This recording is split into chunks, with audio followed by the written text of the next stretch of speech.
দর্শক, প্রচণ্ড গরমে দেশের বিভিন্ন স্থানে ইস্তেস্কার নামাজ আদায় করছেন ধর্মপ্রাণ মুসল্লিরা। আমরা এই বিষয়ে আরও একটু তথ্য জানিয়ে নেব। আমরা কুষ্টিয়াতে যেতে চাই, কুষ্টিয়ার সহকর্মী আমাদের সঙ্গে যোগ দিচ্ছেন। রুহুল আমিন বাবু, জানাবেন একটু আমাদের এই যে প্রচণ্ড গরমের তীব্রতা, এই অবস্থায় ধর্মপ্রাণ মুসল্লি যারা ইস্তেস্কার নামাজ আদায় করবেন, কি বলছেন তারা? সিলন ফ্যামিলি ব্লেন্ডের কড়ালিকার আর সতেজ স্বাদের পারফেক্ট ব্লেন্ডে স্বপ্নেরা মেলুক টানা। আমি এই মুহূর্তে রয়েছি কুষ্টিয়ার সরকারি কলেজ মাঠ প্রাঙ্গণে। এখানে স্থানীয় যারা মুসল্লি রয়েছে তারা কিন্তু ইতিমধ্যেই নামাজে দাঁড়িয়ে পড়েছেন। আপনি যেটা দেখতে পাচ্ছেন আমার পেছনে, আসলে গত কয়েকদিন ধরেই তীব্র তাপমাত্রার কারণে যে জনজীবন অতিষ্ঠ হয়ে পড়েছে, সেটাকে লক্ষ্য করে আসলে সেটার থেকে নিস্তার পাওয়ার জন্যই কিন্তু এই যে সাধারণ ধর্মপ্রাণ মুসল্লিরা তারা নামাজ আদায় করছেন। ইতিমধ্যে আপনি জানেন যে গতকালকেও দেশের বিভিন্ন জেলাতে কিন্তু এই ইস্তেস্কার নামাজ আদায় করা হয়েছে।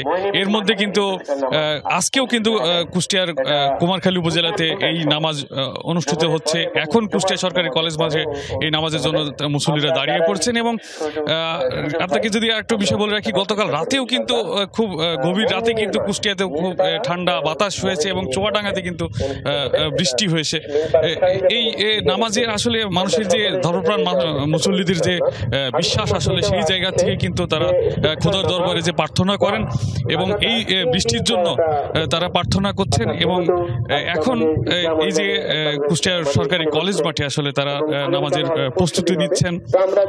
মুসল্লিরা তারা 2 রাকাত ইস্তেস্কার নামাজ আদায় করবেন এবং আল্লাহর দরবারে আসলে তারা প্রার্থনা করবেন যেন এই বৃষ্টি এবং এই বৃষ্টি দেন এবং এই খরা তাপ থেকে যেন এই মানুষ মুক্তি পায়, তারা যেন নিস্তার পায়, স্বস্তিতে যেন মানুষ তাদের জীবন ধারণ করতে পারে। কারণ অনেক রকমের সংকট দেখা দিয়েছে এই তীব্র তাপমাত্রার কারণে। সাধারণ মানুষজন ঘর ছেড়ে বের হতে পারছে না, কর্মক্ষেত্রে সমস্যা হচ্ছে, একেবারে মানুষজনের অনেক দিক থেকেই সমস্যা হচ্ছে।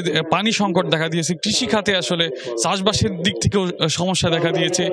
এইসব কারণে আসলে মানুষজন এই যে ধর্মীয় বিশ্বাস মুসলমানদের, সেই বিশ্বাসের জায়গা থেকেই কিন্তু এই যে বহু আগের থেকেই যে ইস্তেস্কার নামাজের প্রচলন, সেই অনুযায়ী এখানে কুষ্টিয়া সরকারি কলেজ মাঠে আজকে অনেক মানুষ জড়ো হয়েছে। স্থানীয় যারা রয়েছে অনেকে শুধু মুসল্লিই নয়, সাধারণ মানুষও কিন্তু এই নামাজে এসে যুক্ত হয়েছে এবং তারা এই নামাজ আদায় করছেন এবং এই নামাজের পরেই তারা মোনাজাত করবেন।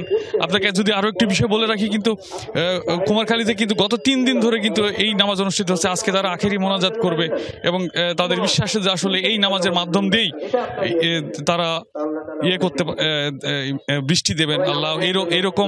এরকমটাই আসলে যারা ধর্মপ্রাণ মুসল্লি আছেন তারা মনে করছেন এবং সেই বিশ্বাসের জায়গা থেকেই আসলে এই নামাজ তারা পড়ছেন এবং নামাজ পড়ছেন। এবং আসলে সবাই চাচ্ছেন যে যেন দ্রুতই বৃষ্টিপাত হোক এবং দেশবাসীর স্বস্তি ফিরে আসুক।